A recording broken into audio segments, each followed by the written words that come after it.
नमस्कार सगळ्यांना. आजचा तुमचा दिवस खूप आनंदात जाऊ, तुमच्या सगळ्या चांगल्या इच्छा पूर्ण हो.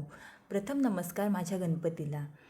वक्रतुंड महाकाय सूर्यकोटी समप्रभ निर्विघ्नं कुरु मे देव सर्व कार्येषु सर्वदा. आज आहे मंगळवार. आपण गणपती बाप्पाच्या मंदिरात गेलो की गणपती बाप्पाला आवडणारे सुंदर जास्वंदाचे फूल त्यांच्या चरणी अर्पण करतो. त्याचीच प्रतिमा मी आज रांगोळी म्हणून काढली आहे. आवडलं तर लाईक करा, शेअर करा आणि सबस्क्राईब करा. धन्यवाद.